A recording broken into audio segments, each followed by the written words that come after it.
This video was made in partnership with Palm Beach State College's Ethical Hackers Club. More information in the description of the video. Hello, and welcome to this instructional video on basic Linux commands. My name is Stanley Wisnowski, and I am a student at William T. Dwyer High School, an early admissions student at Palm Beach State College, and a proud member and student leader of the Ethical Hackers Club. In this video, we will cover the essential Linux commands that you need to know for daily usage. Additionally, we will introduce some intermediate commands that you may see less often. Proficiency in the Linux terminal is an important tool for system administrators, developers, ethical hackers, and users alike. Now back to past Stanley for the rest of the video. ls, otherwise known as list, is the command used to list the contents of a directory. It is one of the most commonly used commands in Linux. By default, it lists the files and directories in the current working directory. Here, I've listed the contents of the downloads folder, our current working directory. Now, I've listed the contents of a specified directory, our home directory. mkdir, or make directory, is used to create new directories. It is essential when you need to create a new directory for a project or application. We can check that the folder exists by typing ls again. Here we can see Symposium exists. cd, short for change directory, is used to navigate between directories in the file system. In order to change directory from our current folder to our previously created Symposium folder, we can type cd Symposium. To check that we are in the correct directory, we can type pwd, or print working directory. Touch. The touch command is used to create new files or update the modification timestamp of an existing file. It is a convenient way to create new files on the command line. In this example, we have created a file called test.txt in our Symposium directory. If we don't specify a directory, the file will be created in the current working directory. We can check that these files exist by typing ls. Here we can see home.txt, and here we can see test.txt. cp. The cp command is used to copy files and directories from one location to another. This command is particularly useful when you need to back up your files or copy them to a different location. To copy a file, type cp, the file you want to copy, and then the directory that you want to copy it into. Here we've copied home.txt into Symposium. We can now see that home.txt exists in Symposium.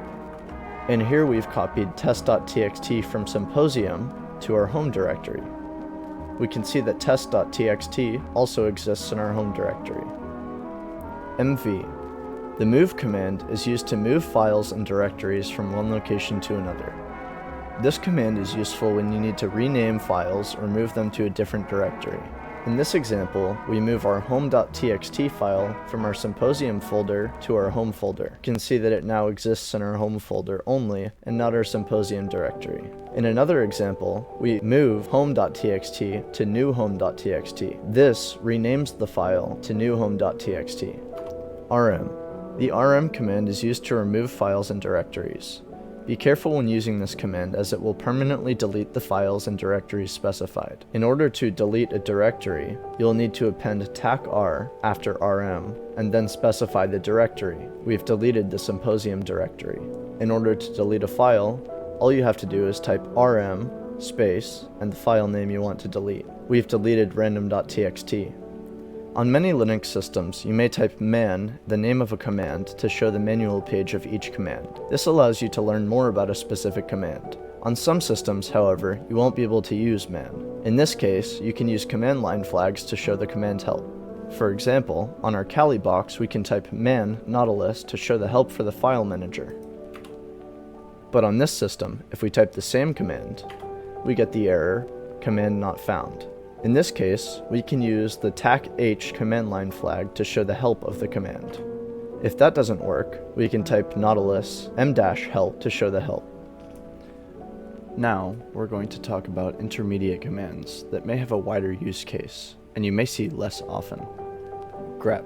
The grep command is used to search for a specific string or pattern within a file. This command is particularly useful when you need to find a specific line or block of text within a large file.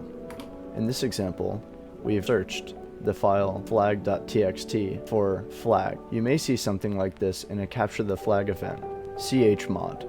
The chmod command is used to change the permissions of a file or directory. This command is useful when you need to control who can read, write, or execute a file. Sometimes you will stumble upon a file that you need to execute, but you will receive an error. In this case, you can use chmod +x and then the file name to append the execute permission for the current user account. Here we can see the permission to execute hello.sh is denied.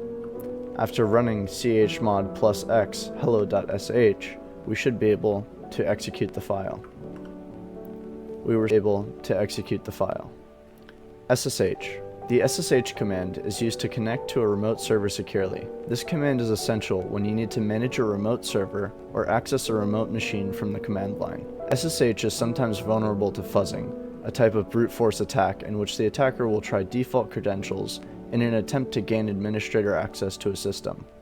For this example, we'll be SSHing into Bandit Labs. This is a beginner-level CTF challenge designed as a playground. This is a helpful resource if you want to learn Linux quickly. The password for this connection is Bandit0. We can see that we're now logged in as Bandit0. If we run IPA, we can see our IP address. Type exit to log out of the system. Sudo. The sudo command is used to execute commands with administrative privileges. This command is essential when you need to perform administrative tasks that require root privileges. Remember that with great power comes great responsibility. In many cases, you can think of this as an equivalent to run as administrator in Windows. In this example, we'll be updating our system software repositories using apt, our system package manager. This may take a while, so please be patient. If you'd like to upgrade the software on your system, you may run sudo apt upgrade. As you can see here, the system has finished updating. In conclusion, learning Linux commands is crucial for anyone who works with Linux systems. Sometimes you won't have access to a GUI. Some things can only be done via command line. For example, you may need to configure a remote server via SSH. In this video, we covered the essential Linux commands that you need to know for daily usage, as well as some intermediate commands that you may use less often. Remember, practice makes perfect, so keep practicing these commands until you become proficient in using them. Thank you for watching.